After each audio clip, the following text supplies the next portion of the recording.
तो अब ये जो नई नस्ल का वायरस आया है, एक तो ये बच्चों को इन्फेक्ट कर सकता है, और दूसरा जो एक और नस्ल है वो उसके ऊपर ये वैक्सीन वगैरह असर नहीं करते। देखिए, वैक्सीन्स और लॉकडाउन्स ये सिर्फ चेपियां हैं, ये मसाइल का लॉन्ग टर्म हल नहीं है। हम फिर वो बात बार बार ही कर रहे हैं कि जी लॉकडाउन कितने लॉकडाउन करेंगे जी हम।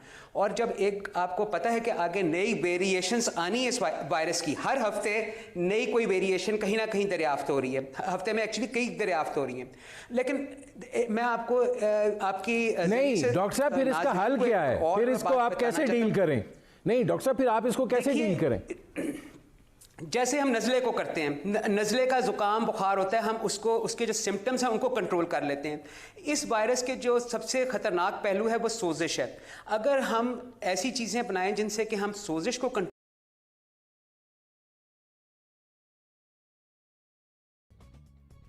नहीं, हमें तो पहले बताया गया था कि कप्तान को एक टीम ही तो बनानी आती है, और तो कोई काम उन्हें आता नहीं है, एक टीम ही तो बनानी आती है।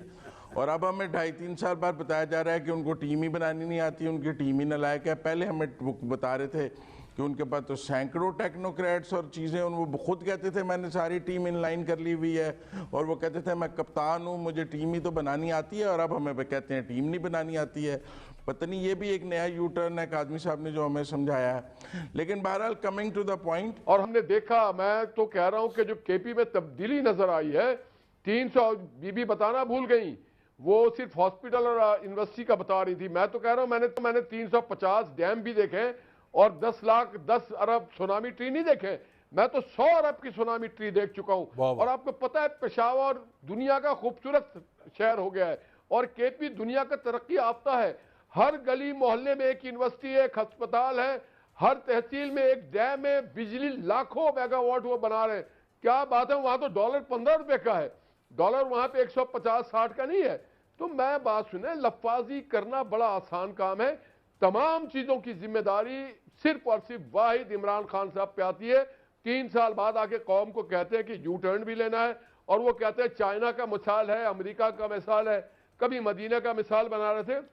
हमें कोई मिसाल नहीं चाहिए, हमें पाकिस्तान का मिसाल चाहिए, कायद आज़म का मिसाल चाहिए, वो मिसाल चाहिए जिसमें 5.8 जीडीपी था, वो मिसाल चाहिए जिसमें नवाज शरीफ के दौर में $60 बिलियन था, वो मिसाल चाहिए जिस वक्त चाइना हमसे हाथ मिलाते हुए पाकिस्तान को आयरन ब्रदर कहता था। आज कहां खड़ा है? तो हमें अब थूक के चाटना खत्म करना चाहिए।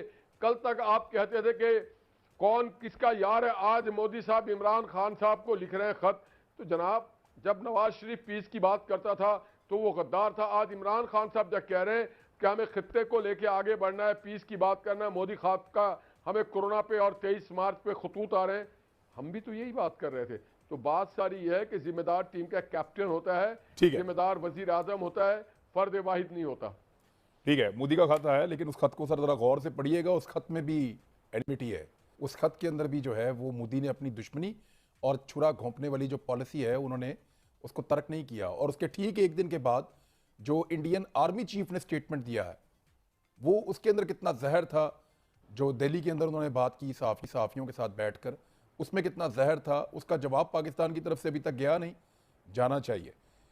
अच्छा फरीदुन साहब, आप ब्रेक पर जाने से पहले जो बात कर रहे थे उसकी इंटेंसिटी भी आपने बताई, ज़रा आप ये भी फरमा दीजिए कि आपसे पहले भी बात हुई थी, ये वैक्सीनेशन का पाकिस्तान में जो हंगामा था वो किधर गुम हो गया है? सर देखिए, हम दुनिया की वो वाहिद चंद मुल्कों में से हैं जो एक एटमी क़ुव्वत है। हमारे पास देखिए अल्हम्दुलिल्लाह जो है ब्रेन पावर में किसी किस्म की कमी नहीं है। जब हमने एटम बम बनाना था तो उस वक़्त के जो हमारे हेड ऑफ स्टेट थे वो एक साइंटिस्ट के पास गए थे जिनका नाम था मुनीर अहमद ख़ान साहब, और उनको कहा कि जी हमें ये चीज़ चाहिए। आप मुझे ये बताइए, कोई साइंटिस्ट की इन्वॉल्वमेंट है इस पूरे अमल में? इस बीमारी के अंदर इतनी संगीन एक हमें आफत दरपा है, साइंटिस्ट का कहीं पे नामो निशानी, स्ट्रेटजी ही जब हमने नहीं बनाई। देखिए वैक्सीनेशन के हवाले से मैं अर्ज़ करता चलूँ, हमारा पड़ोसी मुल्क जो है वो इस वक्त वैक्सीन एक्सपोर्ट कर रहा है, मुफ्त बांट रहा है दुनिया के अंदर। वहाँ पे आप देखिए बीमारी की शरह कहाँ तक पहुँच चुकी है। एक दिन में गालिबन चंद रोज़ पहले मैं अखबार में देख रहा था कि एक दिन में 50,000 लोग इन्फेक्टेड हुए और कोई गालिबन 2,000 अमवात हुई। तो देखिए वैक्सीनेशन इस वक्त एक बहुत अच्छी चीज़ है। मैं किसी को नहीं रोक रहा कि वैक्सीन ना लगवाएं, लेकिन ये लॉन्ग टर्म सोल्यूशन नहीं है फॉर RNA वायरसेस। ये बात मेरे ख्याल 1 साल से ज़्यादा हो गया कहते हुए इसको। अच्छा, अब डॉक्टर सईद अख्तर साहब ये फरमाइएगा कि इस वक्त जो हुकूमत इक़दामात उठा रही है, इन इक़दामात के अंदर एक हतमीपन जो है वो दिखाई नहीं देता है कि कुछ चीज़ें जो हैं वो बंद कर दो, जैसे तालीमी इदारे बंद कर दो, शादी हाल जो हैं वो बंद कर दो, दुकानों का टाइम जो है उसको लिमिट कर दो। मतलब सुबह आप 9 बजे आएँ, 6 बजे दुकानें बंद हो जाएंगी, तो क्या 6 बजे के बाद कोरोना उनके साथ घर चला जाएगा? और ये इस तरह की जो इक़दाम, तो सईद अख्तर साहब कह रहे थे कि हमारे पास काफ़ी वेल्थ ऑफ नॉलेज आ गई है, क्या हमें ये अंदाज़ा हो गया है कि ये जो वायरस है ये किस नौइयत का है और क्या है? और दूसरा, मतलब हम बड़ा शोर सुनते थे कि हम भी वैक्सीन बना रहे हैं, वो शोर किधर गुम हो गया, वो दावे किधर चले गए? इतनी फार्मास्यूटिकल कंपनियां हैं, हम कोई पेशरफ्त नहीं कर पाए। चाहे हम अंडर लाइसेंस चले जाते, जैसे इंडिया ने कुछ मुआहदा किया, हम कुछ भी नहीं कर पाए।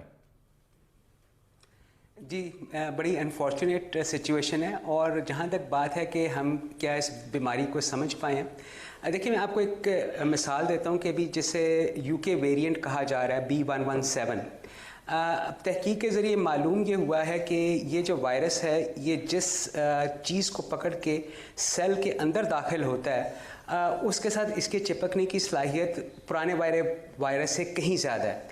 इसीलिए बहुत ज़्यादा तेज़ी से फैला, क्योंकि ये चिपक ज़्यादा अच्छी तरह से सकता है हमारे सेल्स को। और इसी वजह से अब आपने ये गौर फरमाया होगा कि बच्चों के अंदर ये बीमारी भी बड़ी तेज़ी से फैल रही है। जो जहाँ पे पहले बच्चों को हम समझते थे कि ये बीमारी नहीं होती, बच्चों के अंदर ये वाली जो चीज़ है उनके सेल्स के ऊपर कम होती है, जिसका चीज़ A2 रिसेप्टर, तो उसको ये वायरस जो नई वैरायटी है बड़ी तेज़ी से पकड़ सकती है। एक बात तो ये है। दूसरी बात ये है कि जो ब्राज़ील का वायरस आया हुआ है B1351 गालिबन इसका नाम है, ये जो पहले से इन्फेक्टेड लोग हैं या जिनको वैक्सीन भी लग चुकी है, जो मौजूदा वैक्सीन हैं उनको भी इन्फेक्ट कर सकता है। तो सूरत हाल इस वक्त जो है हमारी ये पिछले साल से या पिछले चंद अरसे से कहीं ज़्यादा पेचीदा है।